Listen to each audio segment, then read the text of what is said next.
All right, welcome everybody. It is Tuesday, January 7th, 2020, and we are here at 5 o'clock for a special called session, the purpose of which is to consider an appeal of an Historic Preservation Commission decision regarding a certificate of appropriateness for 398 South Millage Avenue. And the first order of business will be to call the roll. So I'm going to ask the clerk of commission to do that. Davenport. Here. Parker. Link. Here. Wright. Present. Denson. Naismith. Present. Edwards. Here. Harrod. Present. Thornton. Hamby. Here. We have a quorum. All right, thank you, Madam Clerk. First activity tonight will be citizen input. And so I know we have some proponents and opponents who will be here for citizen input.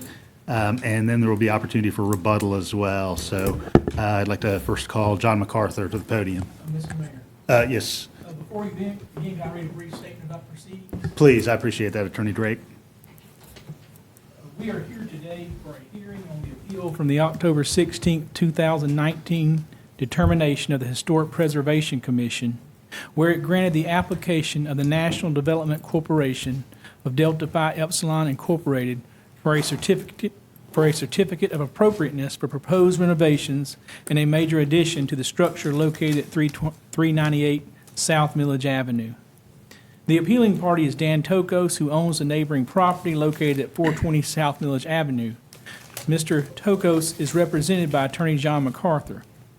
In this case, the appealing party is not the party who requested the certificate of appropriateness, but the neighbor. This is allowed under the ordinance because it allows any person adversely affected by any determination made by the Historic Preservation Commission relative to the issuance or denial of a certificate of appropriateness to appeal that decision. You are essentially acting as a judicial appellate body. It is your job to review the record and determine if the HPC abused their discretion. Georgia courts have found that as long as the action was in accordance with the law and there was any evidence to support the HPC's decision, then there was no abuse of discretion. You essentially have three possible actions you could take today. You can find the HPC abused their discretion and overturn their decision. You can find the HPC did not abuse their discretion and uphold their decision. Or you can find that the HPC did not abuse their discretion and you can modify their decision. Please remember that you can only consider evidence that was in the record at the original HPC hearing. Both the appealing party and the applicant will have an opportunity for public comment today, and you can consider their arguments, but you cannot consider any new evidence presented by either party.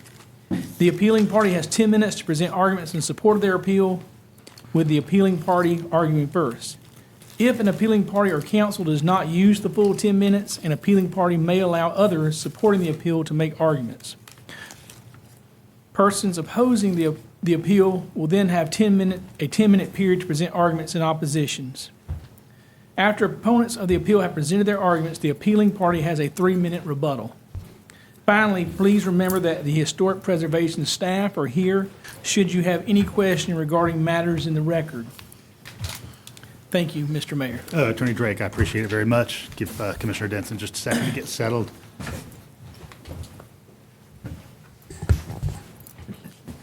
And as the attorney noted, first proponents will address us, and the first of those is Attorney John MacArthur. Mr. MacArthur. Thank you, Mr. Mayor. Commissioners, I appreciate the opportunity to be here tonight. I'm John MacArthur. I'm an attorney here in town, and I represent Mr. Dan Tokos, who is the owner of the property at 420 South Millage Avenue, which adjoins the property in question here. What we are here about is seeking a rejection of the determination of appropriateness made by the Historic Preservation Commission for what's called a major addition to 398 South Millage Avenue. This decision was made on October 16th of last year. The application was submitted by the corporation that owns the house where Delta Phi Epsilon sorority is located. It's in the Millage Avenue Historic District, and although it's called a major addition, what it amounts to is a completely new, huge building added on to the back of the existing historic structure. 2.5-story building it is to be attached to the existing structure by a hyphen, which is a connecting area there.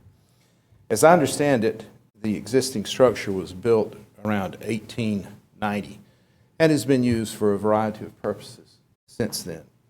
Mr. Toko's moved into his house, in which he resides, in March of 2016. His house was probably built around 1896, so it is an historic structure as well. The new building, or addition as it's called, will increase the housing capacity of the sorority from 14 beds to approximately 34 beds.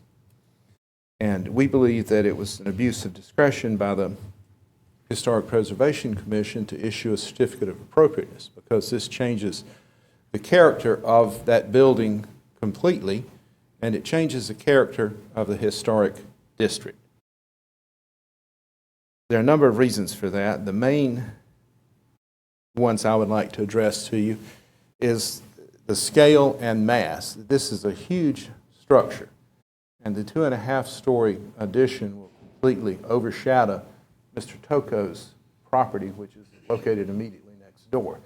In the materials that you have submitted by the applicant, they show a rendering of the front of the building, the existing structure, and a rendering of the side on the north. They don't show a rendering of what is adjacent to Mr. Toko's property.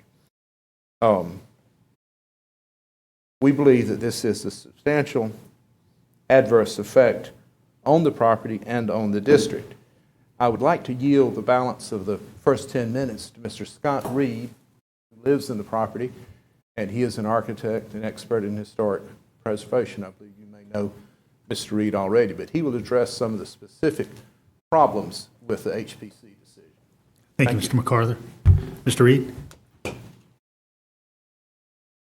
Thank you. We appreciate you all being here early. My name is Scott Reed, 420 South Millage Avenue. We purchased a home within a local historic district to be protected and feel that we have not received the protection required of the HPC. The guidelines read, the current or proposed use should not override the importance of the surroundings in determining the new design. This addition compromises its surroundings. We are not against an addition to the house, but the addition as proposed is unacceptable and inappropriate. An acceptable addition would be significantly lower in height, scale, and footprint, have a greater setback, and not irreversibly damage the historic fabric of this very important house. Nowhere in the guidelines does it say that secondary elevation should be ignored. Millage Avenue should not be reduced to a movie set with historic facades just propped up by 2x6 braces in the back. The parcel in question is not a lot that was designed to accommodate such excessive expansion without great damage to the integrity of the historic building and a significant negative impact upon our home. I have served on the HPC in the past and have great respect for its purpose, but I do not feel that that purpose was upheld on the October 16th hearing. Several guidelines were ignored in the staff report and recommendations pertaining to this property. Dormers are important character-defining features. The south elevation dormer to be removed is visible from the public right-of-way and should have been individually addressed in the staff report and subject of HPC discussions. Replacement windows should match the original windows in size, shape, style, materials, and light division. Windows at the kitchen are original and replacements do not meet this guideline. As character-defining features, no details should be added or removed unless consistent with documentation that shows the previous condition on the site. No documentation was provided for the removal of important architectural elements, including windows and dormers. The footprint of a building, along with the massing and placement, create an overall form for existing construction that new construction needs to respect. This form is typically one of small footprints for small lots with larger footprints for larger lots. The proposed addition has a greater percentage of lot coverage than any other building or complex on the block. This application was not held to the same standard as other properties. Other homeowners have been required to provide documentation for the removal of windows and architectural elements to prove that they are non-historic. Such documentation was not required of the applicant. In the past, others have even had to reverse these decisions that they have made to replace with appropriate materials at great expense. The economic return of this project is addressed in the staff report. This is not within the purview and is not to be considered unless an economic hardship is part of the application. I do not recall ever seeing this subject addressed in a staff report during my 3-year term. I do not believe that any other housing developer, not under the guise of a sorority or fraternity, would have received a recommendation for approval without condition. The HPC failed to adhere to protocol And on several occasions, the applicant was called after public commentary with a question, but no question came because the applicant was raising her hand to speak out of turn. At those times, misinformation was provided to the HPC to the detriment of this house. I want to correct one comment that was made regarding the 70-foot addition as being as long as the other buildings flanking it. Not only is that wing not as, of the buildings on the other side of my home not as deep as that proposed here, at nearly 15 feet shorter, it is on a significantly larger parcel and only 1 story in height with a flat roof, minimizing its impact to our property. It also has a side setback of approximately 34 feet versus the approximate 15 feet of the proposed addition of the building at 2.5 stories in height. Another comment was made regarding the dormers probably being 50 years old or so and no older. In fact, the 2 dormers that are proposed to be removed are original to the house, but no documentation of that was requested or provided. The 1 dormer that's being retained is in fact not original. The abuses of discretion on the HPC were in the following ways. Zoning and use became an overwhelming factor in the discussion. A member introduced zoning and use into the conversation, repeatedly referring to our home as non-conforming. This discussion continued throughout the hearing and ultimately swayed the HPC to vote to approve the project without conditions when they had begun the hearing by expressing great concerns about the project and its impact. Zoning and use was a complete turning point in discussions. A residential use is always conforming when discussing the appropriateness and character of a historic residential district. A member referred to my home as an outlier in the character of the neighborhood. Our home is very much a part of the character of this historic neighborhood. A member referred to the large additions on nearby houses as defining the character of the district, again referring to our home as non-conforming and not within the character of that district. The HPC is charged with protecting the historic character of the district, not inappropriate later additions that were built prior to the 2006 designation of the Millage Avenue district. A member explained that to the HPC definitively that the project meets the guidelines, every single one, but it does not. A member extensively discussed use and the expansion of the footprint to further said use. A member described our non-conforming use as putting us at risk at what a neighbor might do, as if it was a foregone conclusion. Said member went on to explain that the challenge is that the addition is legally allowed to extend beyond the footprint of the building. That discussion has no bearing and is outside the purview of the HPC. A member expressed repeatedly a lack of comfort in rendering a discretionary decision, yet voted. These comments include again and again, "I am new and still learning." This same member based their approval upon staff's recommendation, explaining that their chief concern was that staff found the project met all of the guidelines. HPC members are charged with making decisions based upon their own informed discretion, not just quoting staff and justifying it because staff said so. If that member does not have a level of comfort with exercising their discretion, they should not be voting. A member referred to our property as not contiguous with the historic view of Millage Avenue. Our home is of the same construction period as most in the vicinity. The same member also refers to meeting the program of the sorority as a factor in their decision to approve. Programmatic concerns are not within the purview of the HPC. A member directly expresses that the decision to vote to approve the project without conditions resulted from the conversation regarding zoning and use, again, calling our home non-conforming. On 3 occasions during the hearing, Mr. Lonnie brought to the attention of the HPC that zoning and use were neither to be discussed nor considered in their decision. Thank you. Thank you, Mr. Reed. We also have Loretta Bork-Newcomer, who will address the opponent view, and she has 10 minutes for this. I want to thank the Mayor and Commission and really begin by addressing what the applicant had submitted for their appeal. I think Mr. Reed brought up a lot of points just now that were not submitted previously, especially as it relates to the dormers and the windows and some of the other details in the meeting. I'm going to specifically address what the appeal as submitted addressed, which is mainly massing and scale. And really, the planning staff's recommended approval with no conditions. I know that was brought up multiple times, so I missed a read, but I don't take that lightly. I've been submitting materials, applications to the HPC for the last 12 years, and this is one of the, maybe the only project I have ever submitted that the planning staff has actually recommended approval with no conditions, that they were that confident that this was meeting the preservation guidelines. I'm not going to walk you through the full design intent. of what we were proposing on the project. That was really for the HPC, as here, I think massing and scale are what are primarily in question, so those are the issues I want to address. But I do want to give you a little bit of background that our intent is not only to build a rear addition to this historic property, but is also to restore the historic integrity of the original house, which includes uncovering the original copper cupola, which has been painted over. It includes reopening the north side porch, which has been walled in for many, many years, and we plan on reopening it and restoring it to its original configuration, as far as we can figure out. Restoring the original double column configuration along the front porch. I don't know if everyone has the same package that was submitted to the HPC with photographs in our drawings. But if you do, you'll see the historic photographs that show the double column configuration that we'll be restoring to. We plan to replace the plexiglass windows that are throughout many of the openings of the historic house right now, which obviously were not original. And some of those are even on the curved cupola, which is not inexpensive to replace that with glass, but our client is intending to invest in those restoration pieces. Not to mention the work to be done in restoring the millwork of the sweeping foyer stair and the coffered ceiling on the interior. The investment in this restoration work is possible because of the additional beds and income the sorority would be able to attain in doing this project.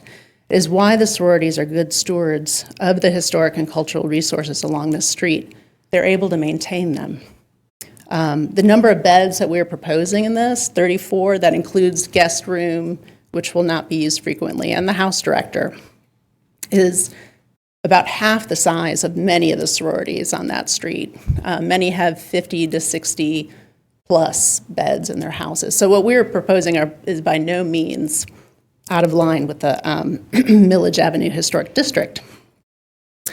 Returning to the question of mass and scale, the Preservation Guidelines Section 4F states the following. The new form, once distinguished as an addition, is usually given a scale less than that of the existing structure. Attention is paid to foundation height, wall heights, window heights, etc. As with a whole new structure, construction of addition should not involve replication of the existing details. Simplification and generalization of the details will allow the addition to complement the existing structure without creating a false history. This guideline does not state how much smaller the addition must be. It just states it should be smaller than the existing house or structure. The guidelines simply state it needs to be smaller than the existing. In this case, our addition is 26% smaller in footprint than the existing house. 3,498 square feet of new construction footprint and 3,498 square feet of new construction footprint and 4,710 square feet of existing. This also totals 26% of building footprint lot coverage, not the 31% submitted by the applicant on their appeal. Within the example block the applicant has provided, there are multiple examples of 23 and 24% coverage, and they conveniently left off the example of the southeast corner of South Millage and Waddell Street, where the building footprint is 42% of the property. We are not out of line for this district or even this immediate area. Furthermore, Section 4B of the guidelines, as it relates to footprint, states, however, where current lot configuration does not conform to the historic precedent for the area, the lot size is not always an indication of appropriate footprint. In this case, we have an unusually small lot compared to most on this street. This does not necessarily mean our client, the property owner, should be penalized and forced to have a smaller building than most of the others in the district. In fact, I once had a zoning variance granted on Boulevard because a property owner had a smaller lot size and they wanted to add on to their house, and the house was smaller than most along Boulevard. So we actually were granted by the Planning Commission a variance to increase coverage because they didn't want to say their house had to be smaller on Boulevard than all the others just because they had a smaller lot size. And that was a precedent set by the Planning Commission. Our total heated area proposed is 12,516 square feet. Our neighbor to the north is 37,000 square feet. And the neighbor to the south of the applicant is 15,139 square feet. We are not out of line for this street or this immediate area. Our total lot coverage will be within the zoning requirement of 65% for this commercial office zone district. We're not proposing anything beyond the zoning regulations designated for this property. Zoning handles the adjacency of a commercial building to a residential property by increasing its side setback.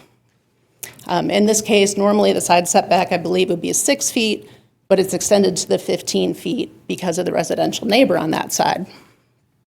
For example, the Alpha Phi sorority house and the landmark Wilkins house across the street from the subject property, it has a rearward addition twice the size of this one, which extends past a residential property. This project was approved by the HPC and the Marin Commission. It also won multiple design and preservation awards. It is worth noting that a budding residential property that particular budding residential property to the Alpha Phi sorority house was in a residentially zoned district on Henderson Avenue. As Mr. Reed mentioned, they are a residential use in what is a office and a commercial office zoned district. I know the HPC cannot take use into consideration, but I want to make sure that we're also not taking use into consideration in that a rearward extension on our building is along a residential backyard. When we're considering backyards, that's starting to consider use and zoning. And I believe that it should not impede on our clients' property rights to be able to develop their property with a rearward extension. And I thank everybody for their time and consideration. Thank you, Ms. Bork, newcomer. We also have opportunity for rebuttal from John MacArthur for 3 minutes. Thank you, Mr. Mayor. I have just a few things here. Massing and scale are the significant issues here. It's interesting that the applicant did not submit a rendering of the southern side of the expansion, which adjoins my client's property. They submitted the northern side, they submitted the front. My clients, and it's in your package you see here tonight, did show what they anticipate it would look like from their property.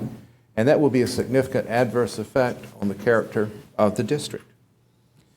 The changes to the original structure are commendable, and we are glad they are doing those, replacing the copper on the turret, replacing an oculus that is there, changing the doors, removing the porch. All that is commendable. That restores their property to what it was historically, and that we're happy they're doing that. However, the problem is the huge new structure that's being built behind. I dare say that if it were not a sorority, but rather a developer who wanted to put in student apartments and add that on to the back of an existing historic building along South Millage Avenue, we wouldn't be here. I don't know that that would have gotten by the HPC, and it would be an entirely different matter. The addition does not complement the original building. It overcomes it. There was an issue raised about the footprint, and we stand by the 31% of lot space occupied by the building. We believe that's correct. The applicant pointed out the Waddell and South Millage building, which has a larger footprint, but that's actually 3 lots that were combined, I believe. In summary, there may have been some additions approved earlier. We're not here to address those, but the line has to be drawn somewhere. Otherwise, the South Millage Avenue Historic District will not mean anything.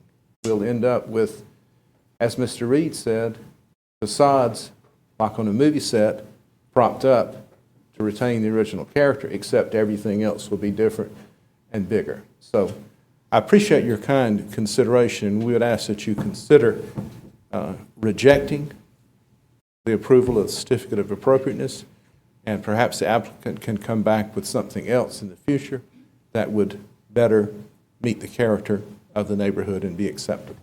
Thank you all very much. Thank you, Mr. MacArthur. At this time, entertain commission input or a motion. Commissioner Link? Yeah, I believe this is in my district. It's one of the few millage front properties that's in my district. I have to agree with the applicant. I mean, first of all, I hope everybody got a chance to read the transcript from the meeting, and there was extensive discussion of zoning and use, which should not be a part of the discussion when it comes to historic preservation. It should not be considered at all. And if you read that transcript and recognize how some of the thinking on this morphed, it appears that some of the members of the HPC changed their thinking on it because of the zoning and use. They had objections to the scale and the massing. And repeatedly, it's mentioned that, this is a commercially zoned strip, and the larger zoning or the larger massing accommodates these commercial uses. That should not be a consideration. The whole purpose behind historic districts is that you make decisions on these designs based on the character of the district. And it's a district. It's not individual character. It's how those changes reflect upon the surrounding properties, which are part of a district. I don't think the design is bad, but the scale is really jarring. And when I opened up the packet and saw the renderings, it really did set me aback. I believe that maybe if this were approached in a different way, if that hyphen was taken out and that addition was treated more like an accessory structure and put in the back of the lot, which is somewhat traditional for, large homes where you have a carriage house or a guest house in the back. The historic landmark property on the corner of Baxter and Millage has that. But the fact that the massive additional massing is all placed towards the front, directly behind the original structure, the number one rule in historic preservation in additions is subordinate. Those additions should be subordinate to the original structure, and I don't really believe this is adequately subordinate. And it is commendable that they're going above and beyond in restoring that original structure, but to even speak of that when speaking of the addition, which is the real issue of concern here, is kind of a quid pro quo. We shouldn't even consider all the good things they're doing to that original structure when the real concern is the massing of that addition. So I'd like to propose that we, I do believe that discretion was abused here. I don't like to say that, but that discussion of zoning and use should not have happened in that hearing. So I'd like to accept the applicant's appeal and rule that discretion was abused. Is that a motion, Melissa? Yes, that is a motion. Other input from commissioners? Commissioner Harrod? I have actually some questions for our attorney, if that's okay. Absolutely. All right. So item 4F of the guidelines was mentioned in the discussion, and I'm reading here one aspect of the item 4F guidelines says, ideally, additions to historic structures are undertaken in such a way that the project could be reversed without major damage to the original structure. So I'm assuming that in this particular case, because the addition is not really attached to the main house, it's just got a sort of this passageway, this hyphen. Does that mean then that how does that interact with item 4F of the guidelines here? Can you give me some help? Yep.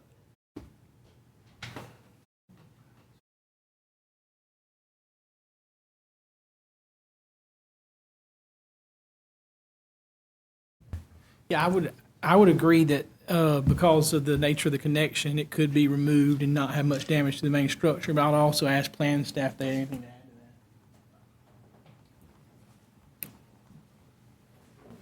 that.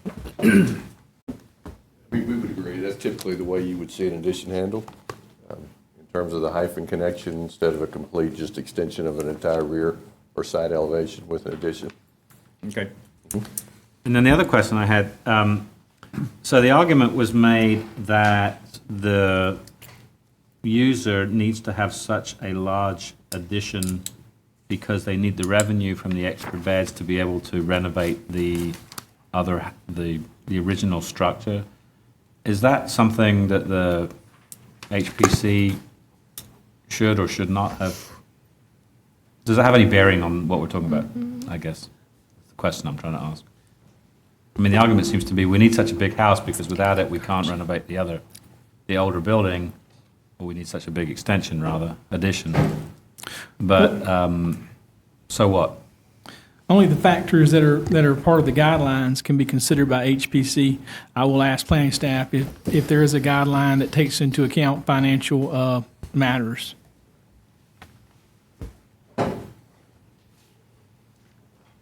The design guidelines do not address finances with the exception of looking at the impact of demolition. As far as just generally for additions, there's no part of the guidelines that gets anything financial. Thank you. Other commission feedback or questions? I have a quick question, just based Commissioner on Hamby. sort of same line of thought that Commissioner Hare was talking about with regards to the guidelines. And I know it was stated, and I'm sure staff could answer this. Can you tell me the original house, 4,000 something square feet? I'm trying to ascertain, and I think I heard this, that this addition is subordinate to the original structure. Am I right in saying that? The addition is smaller both in square footage than the original structure, as well as not being over the existing in height. Right. And that does follow the guidelines that we have within our. Right. Okay. Commissioner Wright?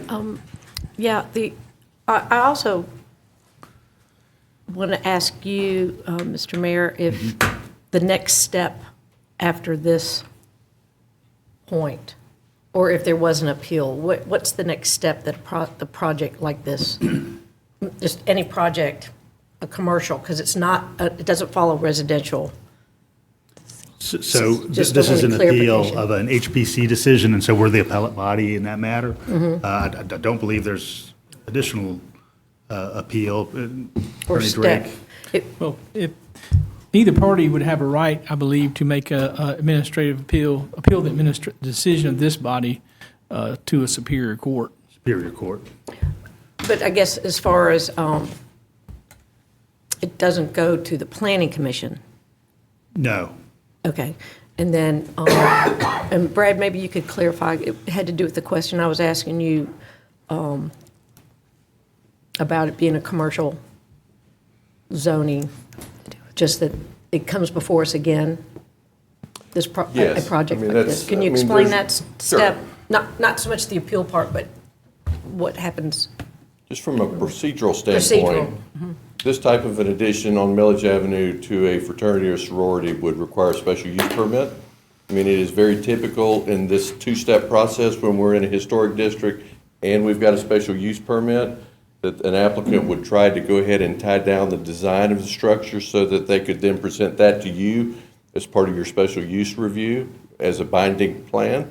The other way, if we were to go the other route, which we can, what you generally see as a body is more of a box, of a certain size, with then a condition placed on that special use approval, if granted, that the final design and details of this massing and scale be determined by the Preservation Commission. That would be another option, but with this, if this were to be upheld and approved, it still would come to you that's where the issues of use begin to start happening, and it would ultimately be a special use permit. Gotcha. Well, I'd like to make a motion that we deny the appeal. Substitute motion. The other one didn't get a The second. other motion has yet to get a second. Yeah, so I make a motion that the appeal be denied. Is there a second? Second from Commissioner No, Hare? I have another question. I'll second. All right, motion from Commissioner Wright, second from Commissioner Hamby. I know there's an additional question from Commissioner Link, and then Commissioner Hare up after that. I have a question about the special use permit. This was its previous use was as a fraternity house. Why does it have to get a second special use permit? The addition is over 40% Okay. expansion. So the scale of the addition is what triggers it actually having to go through a whole nother permitting process. So if this were of a scale that continued its most recent use, it wouldn't have had to go through this two-part process. Or if it was an addition less than a 40% expansion of existing, under the Millage Avenue Special District overlay, they are permitted if they're under 40%, which then you would not see it. It would not come It would have just forward gone as- before the HPC. Correct. Yeah. I mean, I'm just, this lot is, significant, it's somewhat smaller than many of the lots on that Millage Avenue district. And, the complaints that we hear from neighborhoods, from historic neighborhoods, and the things that tend to trigger historic districts are these very large-scale construction projects, whether it's new construction, that resulting after demolition, or additions, and you don't really understand the scale of something till it's up and built. And that's when people start freaking out. I mean, just a couple blocks down the street, we have a very large, extremely large mansion in the historic district that went through HPC approval, but the HPC process does not mandate contextual renderings, so they're not presented with renderings of the project with the context of the surrounding property. So these things are getting approved. I don't really see any contextual renderings in this original presentation. The applicant has provided some which are jarring. I know I personally would like to see us improve that application process to have it require contextual renderings, which is pretty easy to do these days with technology. I just feel like a precedent of allowing something like this to go forward, like was mentioned, every house on Millage could be blown out the back for student housing. Do we really want that to happen on this iconic street? Right now Millage has a pretty decent mixed use. It was historically and traditionally a residential street. And there are a few single-family homes. The applicant's home is not the only one. In fact, there was one that we permitted for single-family. We changed the zoning for single-family to allow that very large mansion down the street.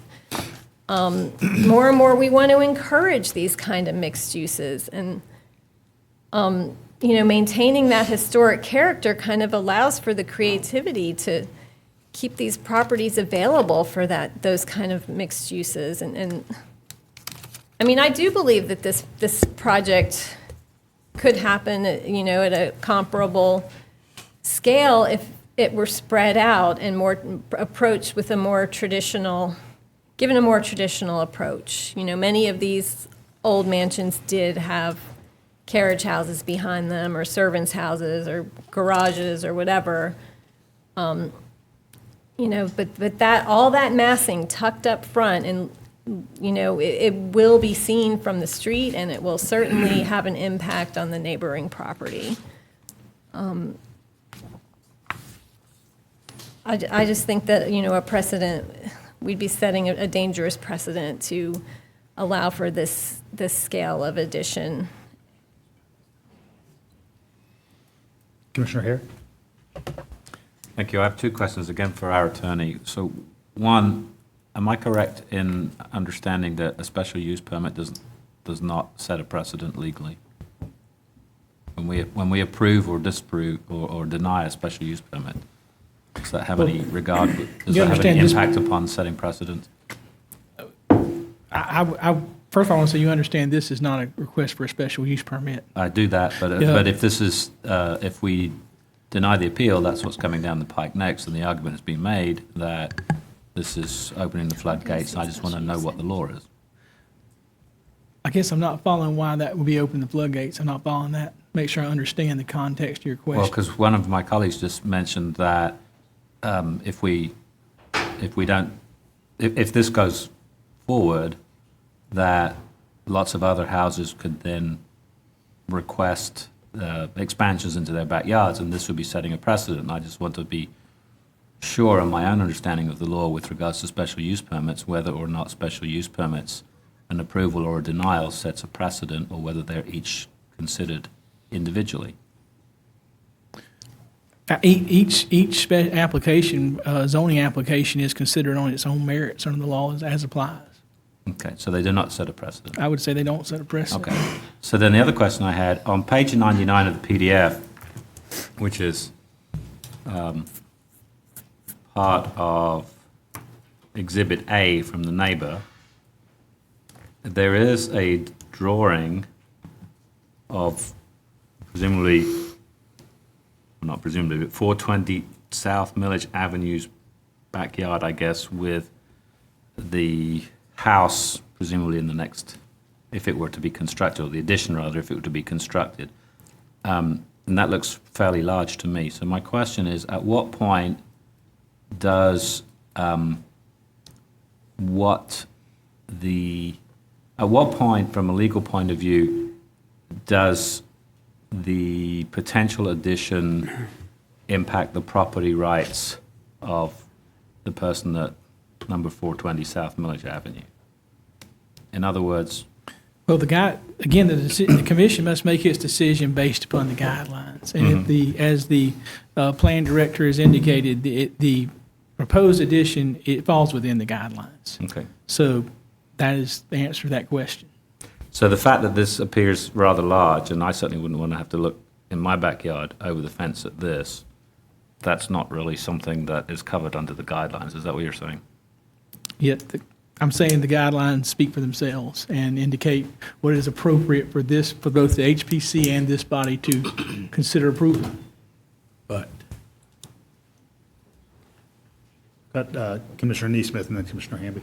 But under special use permit guidelines, I believe that would be a consideration, Right. is Well, the I'm- impact of the binding site plan Well, I'm trying on the to, neighbors. right. The important thing to understand, though, is that for matters involving HPC, zoning issues are not relevant. So we have to understand, distinguish the two. but And I'm I just know that's difficult because y'all might end up having that before you. That's right. That's just And part I'm of- looking down the road and saying, well, I think the HPC definitely stepped out of its bounds talking about zoning and land use and non-conforming structures next door. That's really should not have been part of their discussion, but I'm also looking down, is if the appeal fails and the HPC's decision stands, then the applicant comes to us with a special use permit, and I think I might have a hard time approving that because of its impact on the neighbors, as I would with any special use permit, regardless of its use, on the impact of the neighbors, whether it's a church or a personal care home, whatever it might be. So, Just while I understand, it's easy to intertwine kind of our two roles.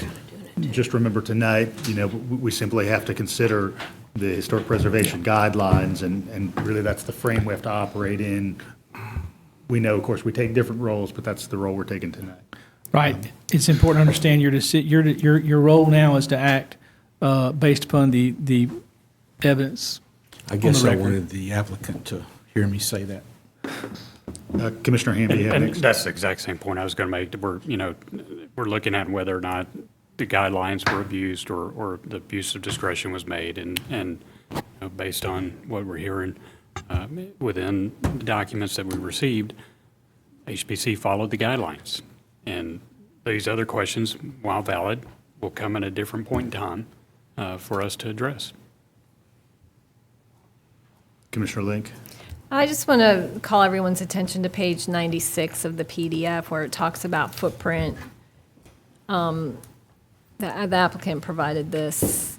I mean, that's what really gets me. It is clear in the guidelines that, an excessive footprint of an addition is not acceptable in the guidelines, and this addition amounts to an, excessive footprint. I do wonder if it would have been treated differently if it was an actual accessory structure.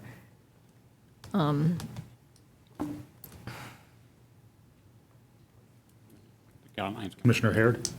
Well, just to reiterate, my questions are really trying to help us distinguish between sitting as a quasi-judicial body today and later on down the road when the special use permit comes in front of us, sitting as a legislative body. And I think the question we have to determine today is, did the HPC abuse its discretion? And based upon the evidence in what we have in front of us, personally, I don't think they did. But I think a different set of questions will arise when this comes back to us as a special use permit.